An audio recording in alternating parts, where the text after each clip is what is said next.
Good morning, my garden and YouTube friends. I just wanted to give you a little tour of my backyard. It's the middle of December and there's so much that needs to be done. I haven't been out here for, I guess, a couple weeks actually. And we've had some cool weather, so, it kind of deceives you into thinking that you can, take off a week or two. And then all of a sudden, I'm here in Central Florida. We're Zone 9B. And very close to, like Disney World is a mile that way. And so, you think you're safe for not having to weed. And then we get some nice, heavy, hot weather, Florida weather, and we're back to it. But I just thought I'd show you a few pretty things that are going on. We're starting to slow down on our blooming, but here's a hibiscus that is still blooming, and it's sending out a few more heads, and they don't have any aphids on them, so I'm happy with that. And you can see all these blooms, and they actually look clean, so I'm happy. Another week or so, we're supposed to have probably another week of very warm weather. I planted some, this is a ground cover, it's called gold dust, and I've transplanted it from one spot to another, and I thought this is a great place because I constantly get this spattering from this little fountain, and it has to be filled up, about every other day. And so when it was, spattering on the ground here, it was growing nothing but weeds. As you can see, I keep getting weeds behind it. And I put my grass clippings down there over top of a cardboard to kind of suppress some of it, but they still come out. So I thought, why not try gold dust as a cover crop, kind of, or as a, excuse me, as a weed suppressant. My Agapanthus at this time of the year just real pretty and green, but it's gotten to the point where it's almost becoming too large for this spot, and so I'm losing the grass. Again, this is a weed. I don't know the name of it, but boy, it gets everywhere. I'm sure if you live in Florida, you have it in your yard too. I think it's probably almost time for me to cut this sweet potato vines. I've got 6 sweet potato vines that I planted about, 3 months ago, maybe. What was it, July, maybe, that I was planting my sweet potato slips. And I think it's time to really kind of pull everything out, dig it up, and see if I have any sweet potatoes, and try something new. I feel like I'm getting stale, and I feel like my yard is getting stale. So it's time. But you can see this sweet potato vine. Not only did it take up, but can you see that all across the back? It's going in all directions. By the way, the sweet potato vine itself is edible. So you can take these leaves and cook them like maybe spinach. I've heard you can eat them raw, and I'm not sure about that. More Agapanthus, and you can see it's growing here from the center. So it's really a good healthy plant. There's actually several in there. There's probably I bet there's close to 10 in this cluster that I could take up and transplant and move around. Anyway, same over here. More of the sweet potato vine. I had just some spinach. This was the multicolored Chinese spinach that was growing in here, and it got away from me. I was going to try and use them as microgreens, and then I was going to try and thin them out by pulling, and it got away from me, as it does for some of us, And here's the other hibiscus. There's a couple blooms on it. It's all starting to bloom. It really needs to be cut back. There's one that's they open in the morning, and then they close at night. And these are the two that were the lollipop that they, actually trained into a little cluster, little topiary. I had this as my branches all came up, and they were holding this into like a big trellis at the top, and we've had some storms go through and heavy rains, and it broke them down, and things get away from you. Anyway, the amaryllis that were growing all in these pots that I have back against the wall, as you can see, coleus actually just gets in there, and for us, coleus, or for me anyway, coleus is almost like a weed. It just takes over and becomes invasive. I kept taking the grass clippings from my neighbor and mounding them here. I had cardboard, and I kept mounding them, and of course that was great, but you know, there's probably weed seeds in his grass, and it was just, you know, gave them a good place to grow. So this all needs to be cleaned out and taken care of. I had one little tomato plant that was the Everglades Tomato, and it's probably about 6 or 8 inches when I put it in. And this would actually be taller if I had it braced up, but it's probably, you know, you can see where some of the branches are going in different directions. And Everglades tomatoes are crawlers. They like to lay on the ground and then just keep crawling along. And if you can brace them up, then they're a much neater plant, but if you can't, then it's kind of a mess. I have a little wire cage there, but it's taken off. So here, I don't know if I walked past this and just broke it now, but I will pull it up and show you. Maybe not. Maybe somebody came through my yard and did it. But this is the giant Japanese red mustard, and my husband said it's even too hot for him, and he's a guy who uses hot sauce on his everything. He doesn't put it on his ice cream, but just about everything he eats that's all savory, he puts his hot sauce on. So this, if I cook these, they would have, I mean, if I serve these, they would have to be cooked, and versus us eating them raw.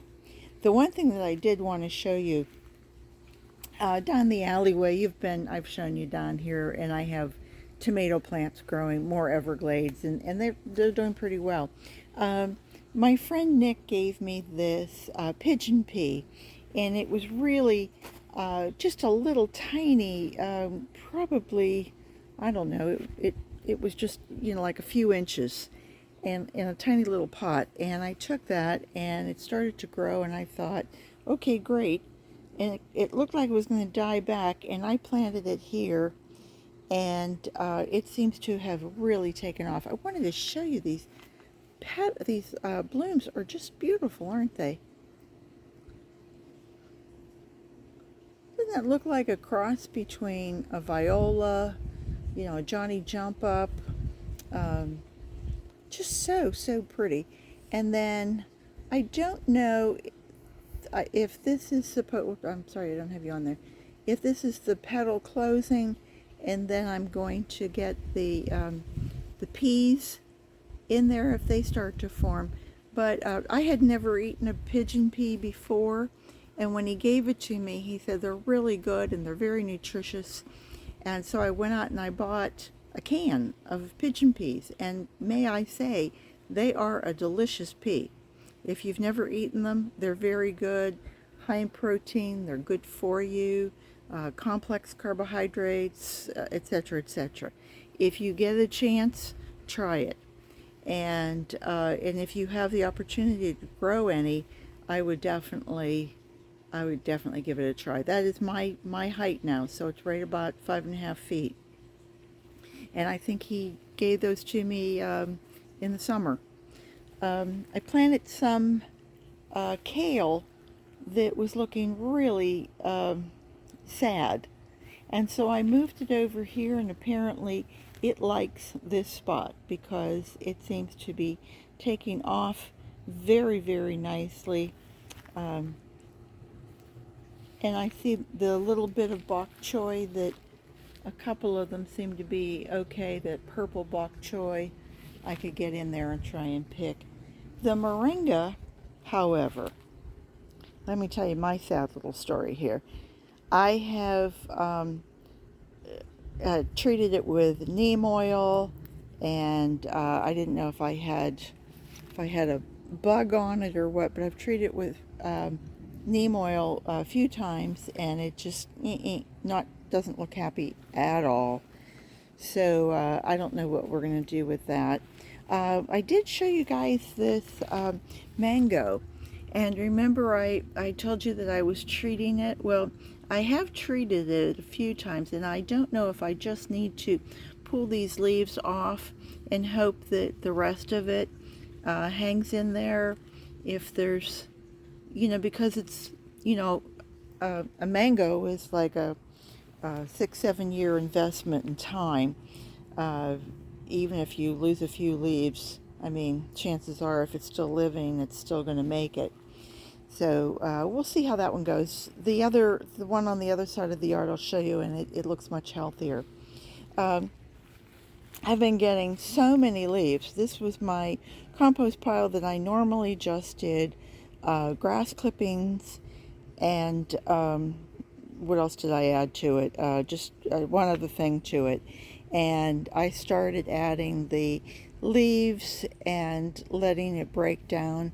And oh my goodness, I'm getting, it's getting darker and darker and darker in there. So it's more of a cold compost pile. I don't really, I add some shredded cardboard to it, and then the grass clippings. And so adding the elm leaves has been kind of a game changer, probably because as the leaves are falling, they're already decaying. They're already breaking down.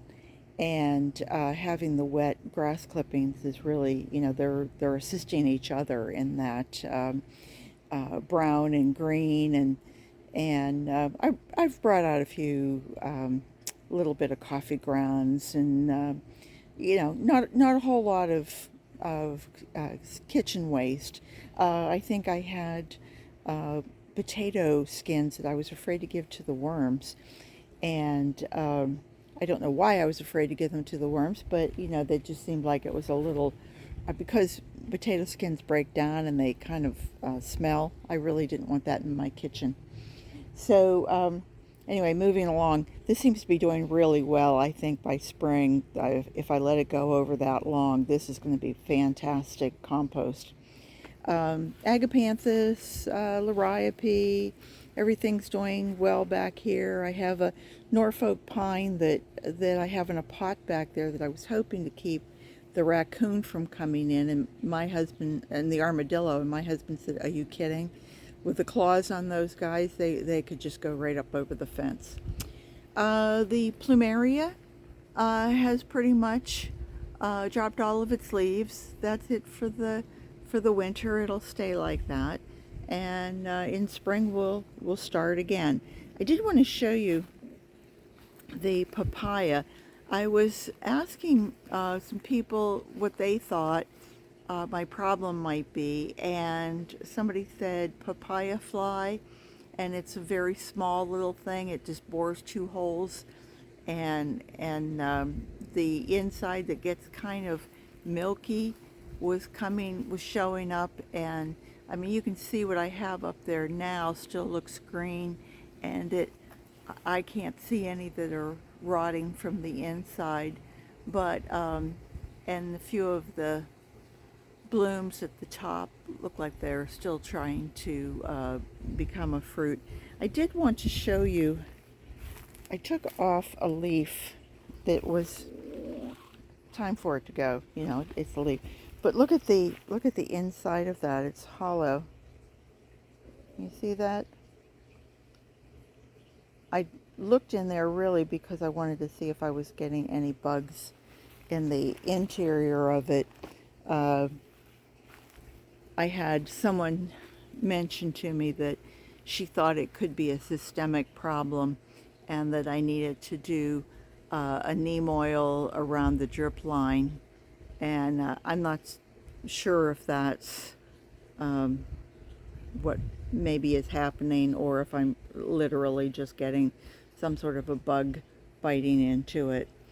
The grasses, these are a purple fountain grass, I believe is the type. And I think I might be pulling those out. I think I have had enough of grass. I think it's time for me to really pull up a lot of this stuff and redo and revamp. This is a Brazilian spinach, which is a very interesting flavor. And my friend Nick gave that to me as a little tiny plant, and I have let it go. I need to maybe take some cuttings off of it and get it to multiply, because I mean, if I had one dish off of it, yeah, you know, it would probably take it way back. So if I took 6 or 8 cuttings off of it and multiplied what I have, that's the name of the game, isn't it? Multiplication. The moringa, other moringa plants that I have, this one seems to be okay, and this one seems to be okay. A little yellow, but not bad, and they seem to be growing out from the very center. Can you see that? Oops, right there, right where it's dividing, right at the top, or right in the center rather.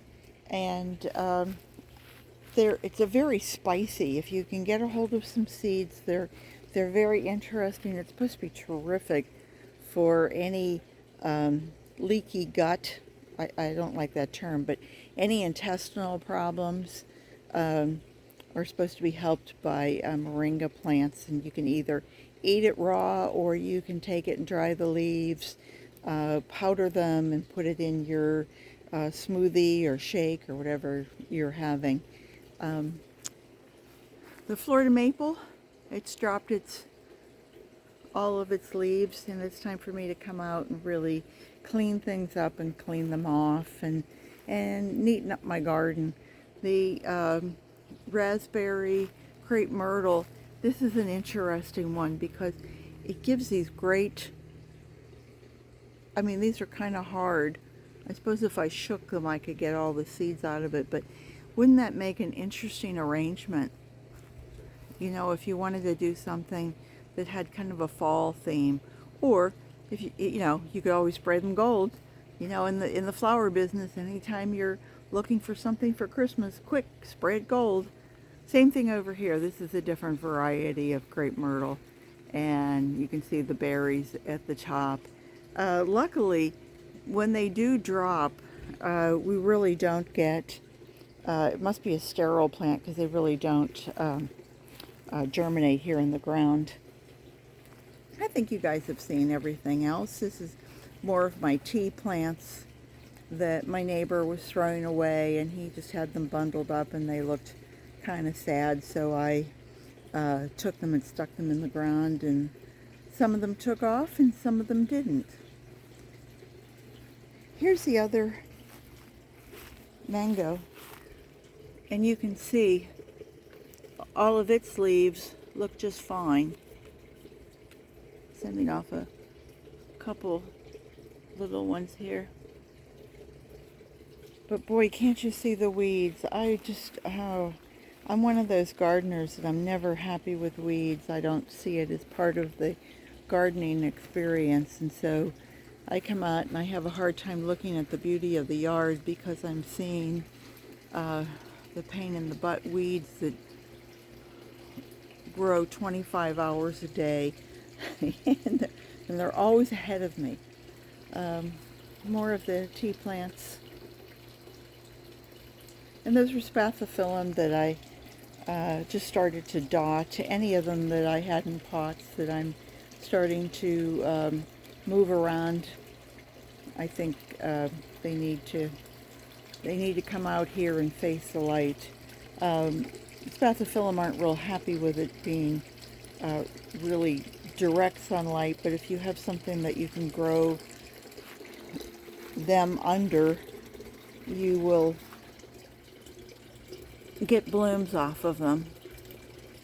And that's the name of the game, isn't it? Getting blooms. That's our ultimate goal, is not to just have plants, but to have the blooms.